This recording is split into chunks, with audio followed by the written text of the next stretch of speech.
দিদি রেডি হয়ে বেরিয়ে পড়েছে, তার কারণ ও বাড়িতে চলে যাবে। এবছরের কালী পুজোতেও আমাদের বাড়িতেই ছিল, আর মেজো বর্মা দাঁড়িয়ে আছে যে ওকে যেতে দেবে না। আমি এদিকে বসে বসে নেলস কাটছিলাম আর ওদের কথাই শুনছিলাম যে দেখা যাক ফাইনালি কে যেতে। তো তারপরে তো দিদি বাড়িতে চলে যায়, বর্মা আটকাতে পারেনি। বর্মার দাবি ছিল যে দিদির বিয়ে কদিন বাদে, এতদিন যখন থাকলি তাহলে আর কটা দিন থেকেই যা। কিন্তু দিদির বাড়িতে কিছু কাজবাজ আছে জন্য ও আর থাকলো না। আর আমি এদিকে নখগুলো কেটে দিলাম। আমার অনেকটা বড় বড় নেলস হয়েছিল, যেহেতু দিদির বিয়ে। আমি ছোটোখাটো একজন নেল আর্টিস্ট, নিজে নেলস করবো না এটা কি কখনো হতে পারে বলো? ওই জন্য নিজের রিয়েল নেলসগুলো কেটে ফেক নেলস লাগাবো ভেবেই কেটে ফেললাম। আর এইখানে জেঠু ঘাস মোড়া বীজ দিচ্ছে, এই জায়গাটাই প্যান্ডেল হবে।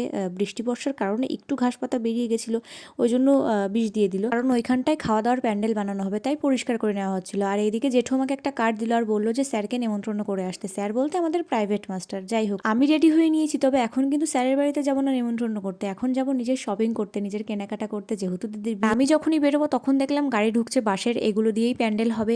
ফোন করেছিল ওনারা প্যান্ডেলওয়ালারা যে জায়গাটা পরিষ্কার করে রেখো, অবশ্যই খাওয়া দাওয়ার প্যান্ডেলটা আজকেই করে দেবো। তো যাই হোক, আমি এসেছি সবার প্রথমে আমাদের নোহাটা হাটে। তো আগে হাটের কালেকশন দেখবো, তারপরে বাইরেরটা দেখবো, যেখানে পছন্দ হবে সেইখান থেকেই নেবো। হাটের কালেকশন দেখে বিশ্বাস করো মনের মতো অতটা পাইনি, আর তারা কালার দেখাতে পারছিল না। তারপরে আমরা আসলাম মলে। মলে একটু কালেকশন কম ছিল, তার কারণ কদিন আগেই দুর্গাপুজো গেছে, আর আমি চাইছিলাম যে এই কালারটা একটা নিউড সবুজের মধ্যে ডুয়েল টোনের শাড়ি চাইছিলাম। তো সেম সেই কালারটা ওনারা দেখাতে পারেননি, ওই জন্য আর ওইখান থেকেও নেওয়া হয়নি। তবে ওনারা বলছিল যে হ্যাঁ এনে দিতে পারবো যদি কদিন ওয়েট করো, বাট ওনারা যত কয়েকদিন ওয়েট করতে বলছিল তত কয়েকদিন আমার দিদির বিয়ে হয়ে যাবে। তো ওনারা অন্যান্য কালেকশন দেখাচ্ছিল যেগুলো আমার পছন্দ হচ্ছিল না। আমি যেইটা ওনাদেরকে দেখিয়েছিলাম সেটা ওনারা দিতে পারেনি। আমি একটা শাড়ি ওনাদেরকে ছবি দেখিয়েছিলাম, কি আর করা যাবে বলো। আর এই যে তিন মূর্তিকে দেখতে পাচ্ছ না, ওরাও কেনাকাটা করতে গেছে, ওরা কিন্তু আমার সেই ছোট্টবেলার বান্ধবী। যাই হোক, তারপরে আমরা আসি একটু পাঞ্জাবির কালেকশন দেখতে বাবা আর জিজুর জন্য। তো মা দেখছিল, আমি জিজুকে ছবিও পাঠালাম যে তোমার পছন্দ কোনটা বা কিছু, এখান থেকে কিছু কালেকশন নিয়ে আমি ছবি পাঠালাম। বাট জিজুর পছন্দ না জন্য সেখান থেকে পাঞ্জাবিও আমাদের নেওয়া হয়। তারপরে আর কি, আমি আর মা হাঁটতে হাঁটতে বাইরে চলে আসি। এবার আমরা কিছু দোকানের কালেকশন দেখব। তো দোকানের কালেকশন ঢোকার আগেই আমরা একটা জুয়েলারির দোকানে চলে আসলাম। এখান থেকে ভাবলাম কিছু জুয়েলারি পছন্দ করা যাক, কিছু জুয়েলারিরও তো প্রয়োজন, তাই না? যেহেতু বিয়ে শুধু তো শাড়িতেই হয় না বলো, কিছু জুয়েলারিও লাগে। এক শাড়িতেই তো আর আমি বিয়ে কাটিয়ে দিতে পারবো না, গয়নাগাটিও লাগবে তার জন্য। ওই জন্য আসি আমরা একটা জুয়েলারির দোকানে, এখান থেকে কিছু জুয়েলারি দেখবো, পছন্দ করব, তারপরে আবার যাবো একটু পার্লারে।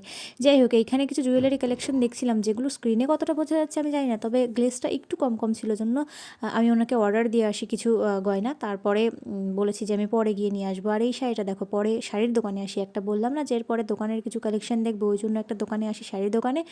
এইখান থেকে কিছু কালেকশন দেখি, বেশ ভালো লাগছিল আমার এই শাড়িটা। আমি ওনাকে যেই কালার বের করতে বলেছিলাম উনি সেম সেম সেই কালারই বের করে দিয়েছিল। মায়ের সাথে যেহেতু গেছি, বোঝোই তো শপিং করতে মায়ের সাথে কারা কারা গেছো, মায়ের সাথে গেলে কেমন হয় সেটা তো অবশ্যই জানো, যারা অন্তত মায়ের সাথে শপিং করতে গেছো। 10টা দোকান ঘুরে একটা দোকান থেকে নেবে, মানে নেবে ঠিকই, কিন্তু 10টা দোকান দেখে একটার থেকে নেবে।